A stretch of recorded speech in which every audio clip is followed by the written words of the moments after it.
et merci de nous rejoindre sur On ne vous demande pas d'y croire. Alors, on l'a dite née des dieux, on dit d'elle qu'elle a la connaissance complète de l'univers et ses lois. C'est bien sûr l'astrologie védique dont nous allons parler avec mon invité. François Le, bonjour. Bonjour. Et merci d'avoir accepté mon invitation. Je vous en prie, un grand plaisir. Alors François Le, vous êtes conférencier puisque vous venez donc à Ajaccio pour faire une conférence sur l'astrologie védique. Est-ce que vous pouvez nous parler un petit peu, pour commencer, des origines de cette astrologie? Très ancienne. On dit que c'est certainement la mère des astrologies. Elle a été créée il y a certainement 6-7 000 ans par des sages en Inde. C'est bien d'expliquer ce que c'est qu'un sage. Expliquons. Ah oui. Un sage, c'est quelqu'un qui n'a pas de mental, l'esprit est tranquille, et il n'a pas d'ego. L'ego est remis à sa place. Il est au service de la personne chez qui il est. Lorsque l'esprit est calme et que l'ego est à sa place, il n'y a plus d'activité intérieure parasitaire. On n'a plus de projection, on n'a plus de volonté extrêmement pressante. On est juste détendu et présent au moment où on est. Et dans cette présence, on perçoit la réalité. Ce que ces sages disaient, la vraie réalité. Et dans cette réalité, on peut percevoir bonne partie des lois de la nature qui gèrent l'incarnation sur Terre. Et dans cette incarnation, ils se sont rendus compte qu'il y avait une possibilité, en fonction de la position des planètes, de certaines planètes au moment de votre naissance, au lieu de votre naissance, que ces planètes donnaient des indications sur votre destin dans cette incarnation-là.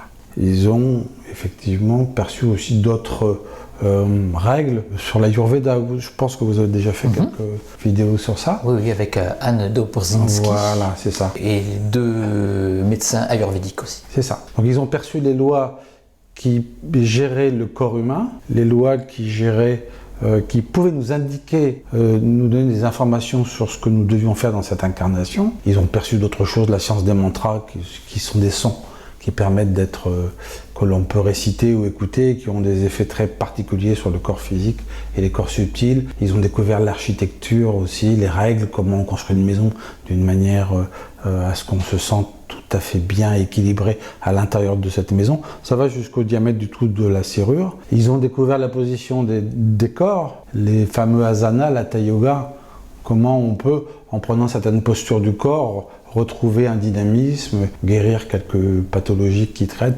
etc., etc. Donc ces sages-là, qu'on appelle des rishis, rishis ça veut dire voyants, sans mental, sans ego, avaient une connaissance complète de ce que pouvait... En fait, avaient une connaissance complète des lois de la nature qui gèrent l'incarnation sur Terre. Et c'est quoi? C'est par l'observation sur des millénaires? Non, spontanément. Spontanément. Encore une fois, la réalité telle que nous la percevons à travers notre fonctionnement dans cette société actuelle est une réalité qui est tronquée, déformée, incomplète. Même si nous pouvons en percevoir une partie, bien sûr, puisque nous arrivons à vivre, il en demeure pour moi qu'on n'arrive pas à percevoir la totalité de ce qu'est cette réalité. Cette réalité est reliée à notre essence, votre essence, la mienne, qui est la même. Cette essence est une essence tranquille, joyeuse. Ouais, joyeuse, ça va pas avec le... Enfin, je me permets, quand on dit on voit la réalité telle qu'elle est, je me dis peut-être qu'ils sont complètement fatalistes, et puis est-ce qu'ils ne s'interdisent pas de rêver? C'est Rishi, là? Je sais pas. Non, il n'y a pas d'interdiction de... Est-ce d'avoir d'un projet? Non, il y a juste... ces Rishis, ces sages qui ont créé cette astrologie-là, étaient juste là pour... à ce moment-là, pour aider l'être humain à être plus détendu dans son incarnation. Alors pourquoi incarnation? Le terme incarnation, je l'ai employé depuis le début. L'incarnation, c'est pour eux, on peut en discuter bien sûr, mais leur vision, c'est de dire vous êtes une âme reliée à un corps. Une âme reliée à un corps. Ça, c'est de l'incarnation. L'âme n'est pas une matière, le corps est une matière. Wow. Le simple fait d'être une âme qui est dans son essence totalement ouverte, illimitée et joyeuse, le fait qu'elle soit reliée à un corps physique qui lui est dense, limité, fait que l'âme va perdre la relation avec sa propre essence. D'accord. C'est leur vision, hein? Oui, bien sûr. C'est vraiment leur vision. Et leur vision aussi est de dire d'incarnation en incarnation, parce que pour eux, vous n'avez pas une seule existence, il y en a eu vraiment beaucoup. L'âme va faire, à travers l'expérience de son corps, va faire des tas d'expériences pour se retrouver, pour retrouver ce que les Indiens appellent l'éveil spirituel, le samadhi, le nirvana chez les bouddhistes, le paradis chez les chrétiens, enfin peu importe, le fait de se retrouver dans sa propre nature tranquille, joyeuse, et tout en étant dans l'activité. Les rishis ont vraiment créé cette astrologie, comme l'Ayurveda, comme les autres domaines de l'existence qu'ils ont pu percevoir sur le plan subtil, ils ont vraiment créé ce corpus de connaissances qu'on appelle les Védas pour aider l'être humain en fait à se retrouver plus vite dans sa propre essence, en fait tout simplement pour être le plus heureux possible. Voilà. Et donc les planètes dans le ciel au moment de votre naissance vont indiquer là où vous en êtes. Est-ce que l'âme que vous êtes, reliée à un corps dans cette incarnation-là, qu'est-ce qu'il y a à faire? C'est une sorte de GPS. D'accord. Où en êtes-vous et que faites-vous ou que devez-vous faire pour arriver là où vous devez arriver dans cette incarnation. On arrive à savoir quel va être le chemin à parcourir pour arriver à tel résultat, arriver au but de sa vie. Oui, c'est assez clair. C'est assez clair. Enfin, c'est même pas assez clair. C'est très clair et très limpide. C'est au départ dérangeant. Puisqu'il suffit de voir, en connaissant la technique, on perçoit. Tiens, ah oui, effectivement. Alors, il y a tout un processus d'évolution que l'on perçoit dans chaque thème, un processus évolutif qui est propre à chaque âme. Alors, ce processus évolutif va pas faire en sorte que la personne devienne un sage forcément en fin de son incarnation. Il faut juste qu'elle soit plus détendue et plus heureuse dans ce qu'elle est. C'est ça l'intérêt, c'est d'être le plus détendu possible, le plus ouvert à sa propre réalité. Lorsqu'on est ouvert à sa propre réalité, on est ouvert à la réalité extérieure, on est plus ouvert aux autres aussi. Mais il y a, à travers chaque thème, on voit un processus évolutif très précis. On en voit les grandes lignes. On en voit les grandes lignes. Après, bien évidemment, il y a ce fameux libre arbitre que vous allez mettre en route. C'est vous qui choisissez. Tout n'est pas écrit. On voit les grandes lignes que vous pouvez suivre en fonction de votre maturité d'âme. Mais après, vous choisissez en fonction de votre libre arbitre ce que vous devez faire. Et donc, le thème, à ce moment-là, va vous permettre de vous donner d'avoir une vision très précise de là où vous êtes et de là où vous voulez aller. Et si vous me dites, voilà, moi je veux aller là, je vais dire, ok, les planètes, oui, ok. Il y a des aspects qui peuvent vous amener là. Et on verra à l'intérieur d'un thème des effets planétaires lourds, plutôt négatifs, et des effets planétaires plutôt positifs. Tout ce qui est positif, c'est-à-dire que si la planète est dans un environnement qui lui permet de fonctionner d'une manière très libre. C'est un travail que vous avez déjà fait, vous avez déjà libéré des difficultés que d'autres peuvent avoir à régler dans cette incarnation, mais vous avez réglé. Là où on trouve des planètes faibles, c'est là où vous devez regarder, c'est là où vous devez mettre l'attention pour dénouer, pour fluidifier. Puis surtout pour comprendre, on a des gens qui viennent nous voir, on est plusieurs astrologues comme ça, indiens en Occident, et on voit des gens qui sont très honnêtes, très clairs, et qui ont du mal à chaque fois à avancer, quoi. Ils portent en eux quelque chose de sympa, ils n'arrivent pas. Il se passe quoi, là? Ah oui, mais il y a une fameuse règle, et cette fameuse règle, il faut qu'on en parle, c'est le karma. Une règle qui a été tournée en dérision très longtemps par les rationalistes de tout poil. Je peux vous dire que la règle du karma, elle est très précise. Il y a un ordinateur. Est-ce qu'on peut y échapper? Oui, en revenant à soi. Quand vous n'avez plus de mental, vous n'avez plus d'ego, vous échappez au karma. Puisqu'en fait, le karma va être récupéré par le mental. Le mental est une énergie mondiale, universelle, qui va vous choper, entre guillemets, dans les failles émotionnelles que vous avez. Les pensées que vous pensez être vos pensées ne sont pas vos pensées du tout. Ah, vraiment pas. C'est tout un courant énergétique qui passe, puis qui vous chope, puis qui vous rend dingue, parce que les pensées sont dingues. Alors elles viennent d'où, ces pensées? C'est une énergie. Une énergie universelle, qui a été créée quand même pour l'utiliser, pour pouvoir gérer. Mais cette énergie est partie un peu en vrille, comme l'être humain sur Terre. On voit bien que la Terre ne se porte pas si bien que ça, même si certains le disent.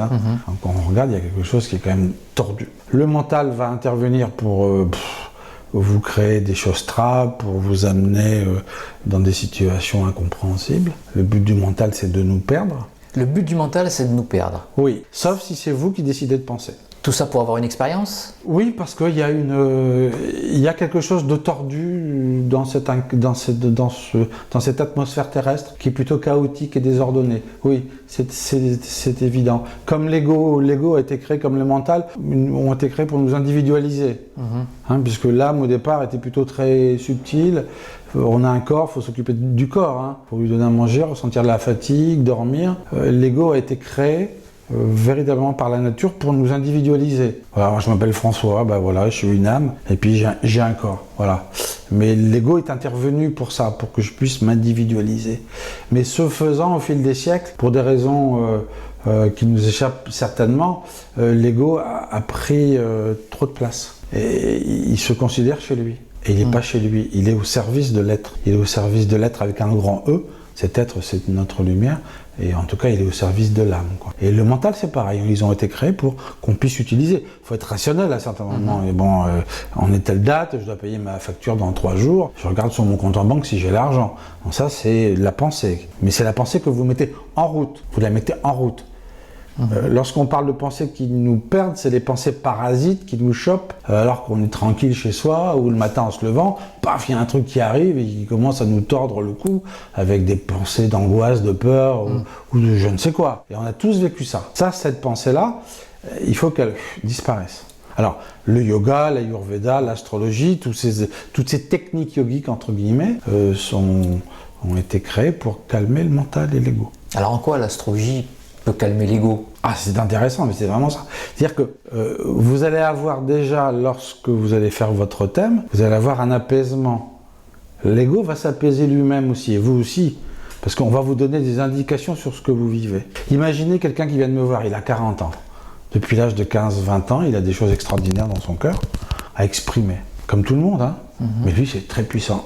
Et de 20 à 40 ans, il a tout essayé, ça marche pas. Il vient me voir, je lui dis, ouais, il y a quelque chose qui a bloqué pendant 20 ans. Il y a une période planétaire ou 2 périodes planétaires gérées par une planète faible qui ont vraiment bloqué. La période va se terminer. Vous n'êtes pas dans l'erreur. Ce que vous pressentez, ce que vous ressentez, c'est bon.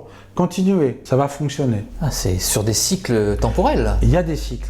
9 corps célestes, 9 planètes. À chaque planète correspond une période planétaire. L'ensemble des 9 périodes planétaires fait 120 ans. Pour les sages que j'ai nommés au début là, de l'interview, les rishis, 120 ans, on va dire que c'est la fin de l'adolescence. Pourquoi ils vivaient beaucoup plus vieux? Oui, enfin on peut vivre plus vieux. Le corps est fait logiquement pour vivre plus longtemps. Dans l'Ayurveda, c'est bien évidemment établi. 120 ans, 9 corps célestes, 120 ans, 9 périodes planétaires. La plus longue des périodes, c'est Vénus, 20 ans. La plus courte, c'est le Soleil, 6 ans. Vénus, 20 ans, c'est normal, puisque Vénus, c'est la planète du mariage, du couple, de l'union. Il faut 20 ans pour créer une famille, pour se marier, avoir des enfants. On a une relation entre la matérialité dans l'incarnation et puis les périodes planétaires. 20 ans, c'est vraiment ça. 6 ans, c'est le Soleil. 6 ans, lorsqu'on passe dans la période du Soleil, c'est une période qui vous redonne un nouveau statut professionnel, social, intérieur. Il se passe des choses très, très vibrantes. Le Soleil, c'est du feu. Hein. En tout cas, il y a 9 corps célestes, 9 périodes planétaires. Et si votre période planétaire va être gérée par une planète qui est faible, ou à moitié faible, ça va ramer pendant la période. Ça veut dire quoi, faible, en fait? Faible, astrologiquement, il y a 2 types de faiblesse. Ouais. Vous avez des planètes qui sont faibles parce qu'elles sont dans des signes du zodiaque qui ne leur permettent pas de s'exprimer. C'est-à-dire elles sont loin de... Non, vous allez avoir... La Terre est là. Ouais. On regarde par exemple la Lune qui est là, et derrière la Lune, on va avoir un signe du zodiaque. Le signe du zodiaque, c'est en fait une grande bande autour de la Terre qui est divisée en 12.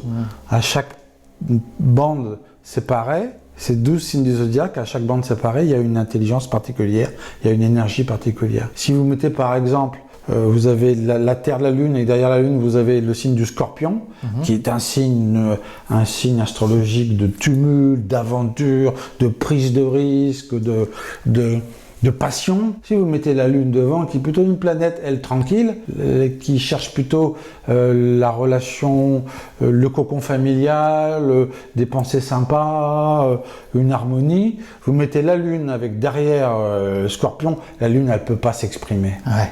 C'est pas que la Lune en elle-même... Elle est bouffée par le Scorpion. C'est un peu ça. La planète, elle, non, ce sont les énergies qu'elle peut vous envoyer. Et là, vous avez une difficulté incroyable de pouvoir fonctionner. Et si vous êtes dans la période de la Lune qui dure 10 ans, oh là, là, ça pète. Parce que là, angoisse, peur, anxiété, limitation, confusion, incompréhension. Ouais, dépression, quoi. Oui, c'est ça. 10 ans. Alors que vous n'êtes pas, entre guillemets, en faute. Vous êtes juste dans votre incarnation et vous êtes légitimement en train d'avancer vers votre épanouissement, qui est normal, légitime, naturel. Et ça, c'est la vie, on doit s'épanouir, s'ouvrir. Clac, vous avez une période de 10 ans et vous ne le savez pas. Wow. Par contre, si vous venez voir un astrologue indien, il va vous dire « Oh là, pépère, attention, 10 ans là, on se calme. » Il aurait même pu vous le dire à la naissance. Oui. À la naissance, vous allez voir, entre 20 et 30 ans, il y a la Lune, là, Oui. un petit risque de dépression. Oui, oui. Mais c'est pas un petit, hein. Oui. Il y a des planètes qui sont extrêmement... On connaît tous, on a peut-être même vécu dans ses propres existences des moments extrêmement difficiles où on vit des souffrances qui sont pratiquement insupportables. Ça pique, quoi. Bah oui, mais il y a quelque chose de l'ordre de... C'est pas du hasard. Il se passe quelque chose. On peut le lire. On peut le lire. C'est un retour de karma. C'est quelque chose qui vous revient de très loin et qui doit être vu, regardé, observé, détendu. En fait, bizarrement, et c'est une règle, enfin, c'est une constatation que j'ai pu faire et que d'autres font, qui n'est pas toujours agréable à voir, mais la souffrance, dans certains cas, va vous réveiller. Si vous vous endormez, un coup de souffrance, ça fait mal, quoi. Je suis coincé. Je fais quoi? Je fais quoi? Je me mets en mouvement. Je regarde ce qui souffre. Et ce qui souffre a besoin d'être détendu. Il a besoin d'être détendu. Lorsque vous avez une lune qui est faible, vraiment faible, elle est en Scorpion, vous avez vraiment des choses à faire pour détendre. Parce qu'en fait, la lune en Scorpion va indiquer aussi des problèmes avec la mer dans l'enfance. La lune représentant la mer. Et la mer, on sait bien que dans l'enfance, elle est extrêmement importante. Si elle n'est pas aimante, détendue, si elle est plutôt flippée, matérialiste à outrance, coupée du corps de son enfant, ne le touche pas, si elle ne l'aime pas, l'enfant il va être un peu rabougri, quoi. C'est pas que l'enfant est en faute, lui là, à ce moment-là, il se prend une situation, quoi. On n'arrive pas à prédire, par exemple, les événements tragiques ou les événements qui vont marquer la personne pendant une période. Si. C'est possible aussi, ça? Si. On sait que cette période-là, il va y a se des passer quelque chose. possibilités. Voilà. Il y a beaucoup de possibilités, oui. Ah si. Ça a un rapport avec le karma? Oui. Le karma étant en fait le résultat automatique, énergétique, c'est pas moral, c'est énergétique, c'est pas la même chose. Vous avez créé une action il y a 500 ans, ou il y a 1000 ans, ou il y a 3000 ans, il semblerait qu'on soit né qu'on ait vraiment des vies beaucoup plus anciennes que ça, enfin, pour l'instant j'ai pas de date précise, mais en tout cas on a vraiment des vies. Vous avez commis quelques actions. Quand vous commettez une action, vous créez une vibration, une intention dans l'atmosphère. Cette intention, elle s'exprime, cette énergie part. C'est pas parce qu'on ne la voit pas qu'elle n'existe pas. Les choses que l'on ne voit pas existent. Tout ce que l'on voit existe, mais il y a des tas de choses qu'on ne voit pas qui existent aussi. Ah oui, c'est comme ça. L'amour qui lie deux êtres, on ne la voit jamais, cet amour. Elle existe, puis elle est puissante. Hein. L'amour que vous avez avec votre enfant, elle existe, elle est puissante. On ne voit pas l'amour. Matériellement, on ne la voit pas. Karma, c'est pareil. Vous créez une action, il se passe quelque chose, une vibration. Cette vibration a une fréquence. Elle va partir dans l'atmosphère, dans l'univers. Et elle revient à un moment donné. Il y a un ordinateur cosmique qui ne fait pas d'erreur. Elle revient. Et les derniers centres énergétiques qui vous renvoient ces énergies-là sont les planètes, les 9 corps célestes. Les planètes ne sont jamais faibles en elles-mêmes. Elles vous renvoient des énergies faibles.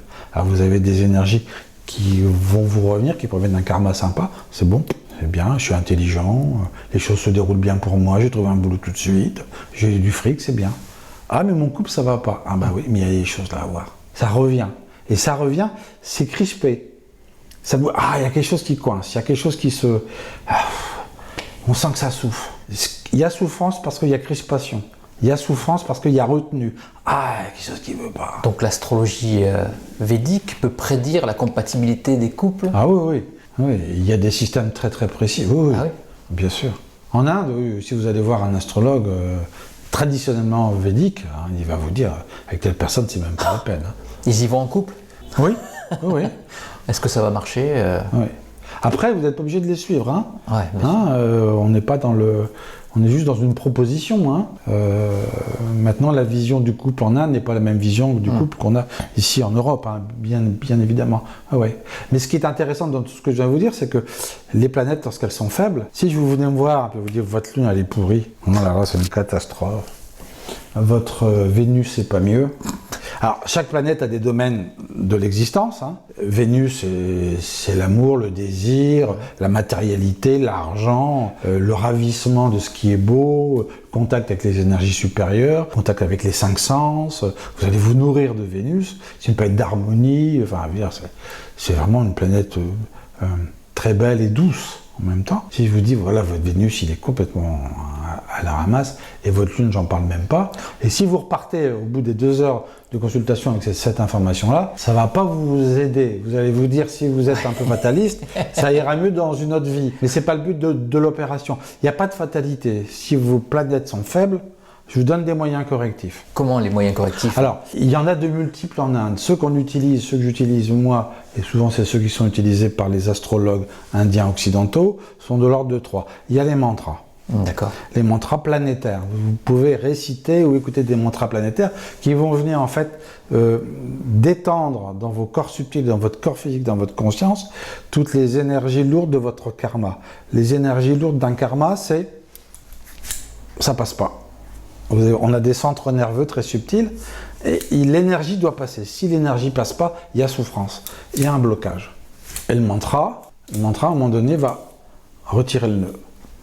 En Inde, typiquement, on vous fait lever à 4h du matin et on vous fait chanter ou réciter 18 000 fois le mantra. On ne va pas le faire en Occident. Ils sont en indien, les mantras? Ce sont des mantras, le plus connu c'est Om, ce sont des mantras universels. Ils sont en langue sanskrit. Non, j'allais vous demander si on ne les comprend pas, est-ce qu'ils ont... Non, au contraire.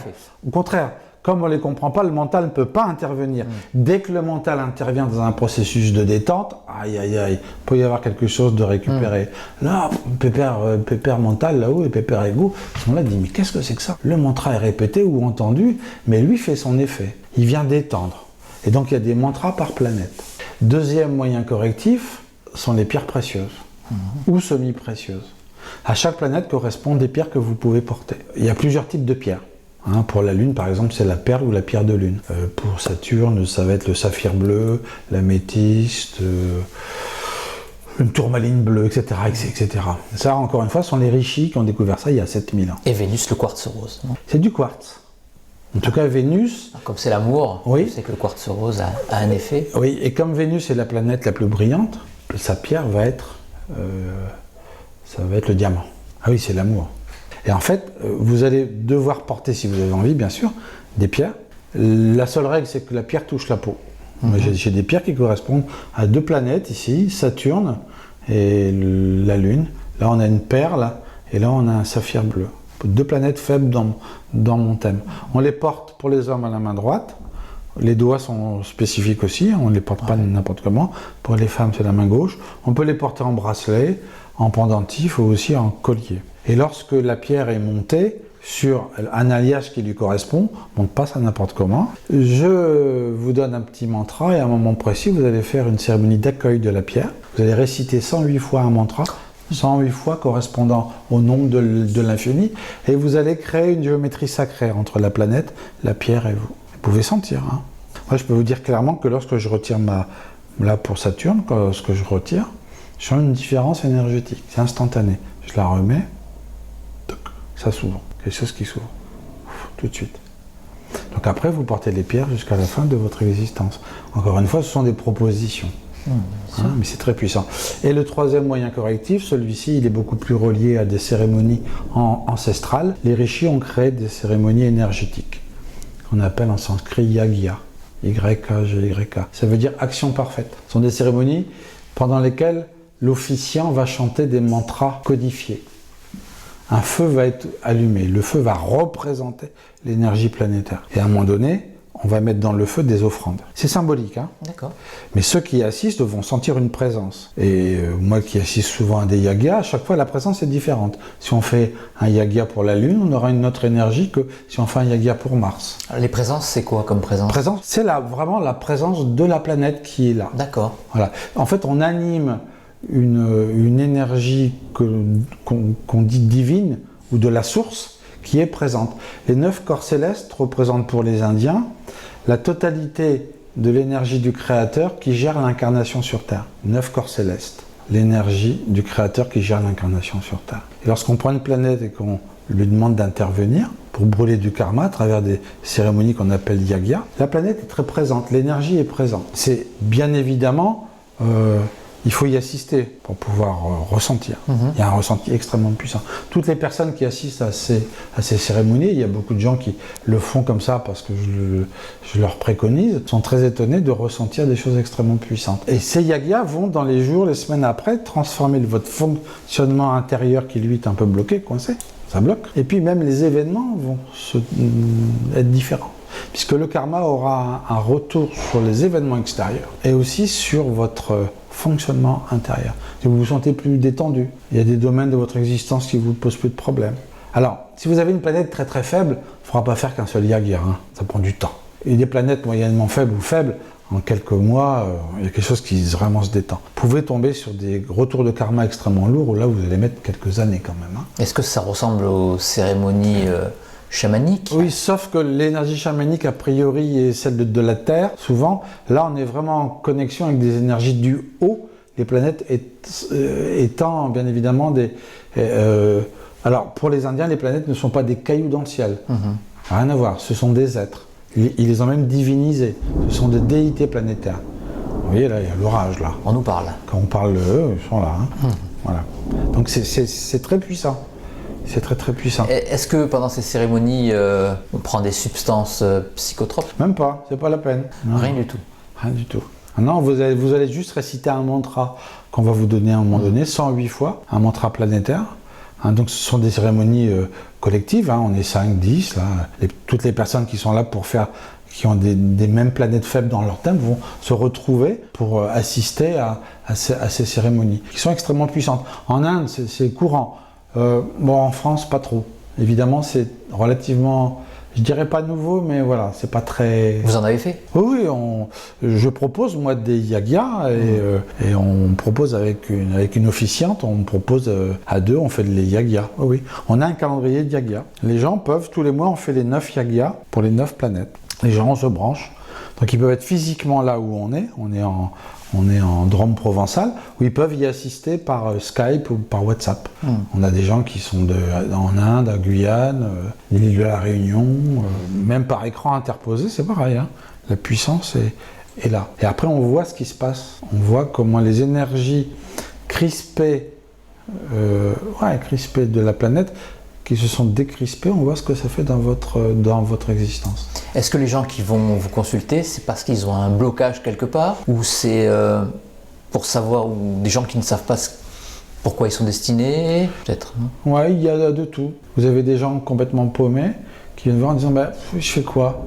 Je suis incarné, je ne suis pas spécialement un type qui veut du pouvoir, de l'argent, je suis là, je ne trouve pas mon truc, quoi. Quelque chose, est-ce que c'est normal, est-ce que c'est pas normal, est-ce que vous pouvez me donner des indications? Voilà, on voit. Après, vous avez des gens qui sont plutôt mystiques, spirituels, puisqu'en fait, c'est une astrologie qui va vous permettre de découvrir quelle est votre voie pour atteindre l'éveil spirituel. C'est évident, ça a même été fait pour ça.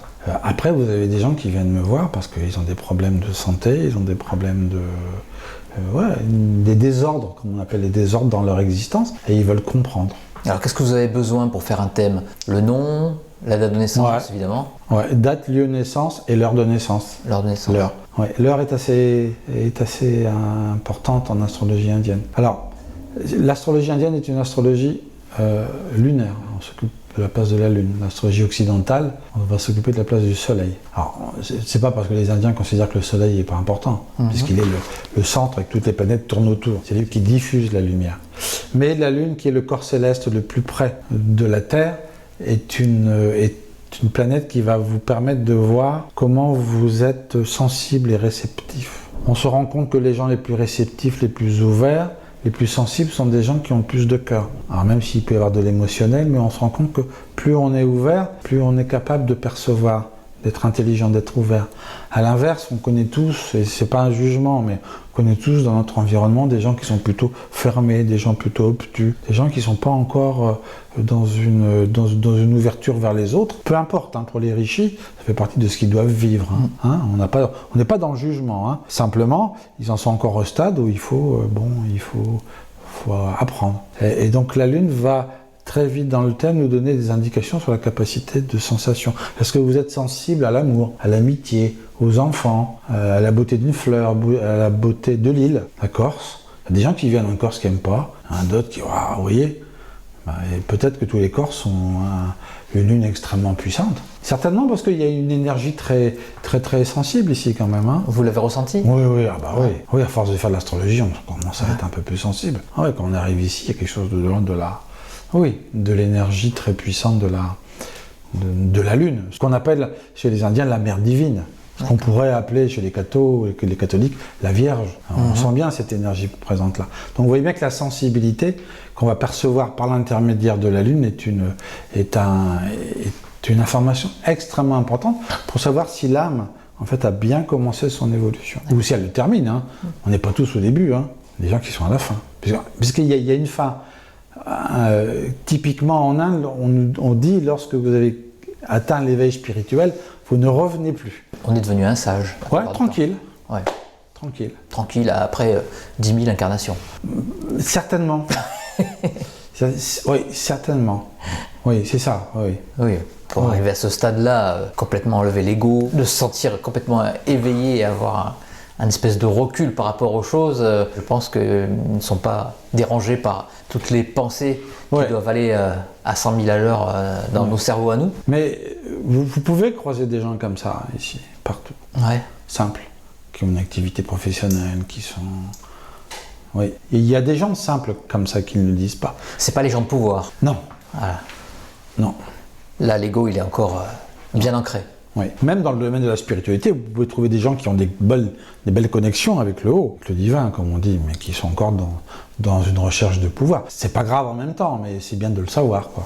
Voilà, il peut y avoir encore des récupérations. Et à un moment donné, où vous êtes tout nu devant ce que vous êtes, vous, et devant la création, et vous êtes tranquille, et vous n'avez plus besoin d'aller chercher du pouvoir, de l'argent, du sexe, hein, ou de la violence. Parce que la violence est aussi un trait de l'ego. Hein. Est-ce que l'influence des planètes est différente selon que ce soit l'astrologie occidentale ou l'astrologie védique? Pour être très franc, j'ai pas beaucoup d'accès à l'astrologie occidentale. On trouve quand même des similitudes, bien sûr, fortes.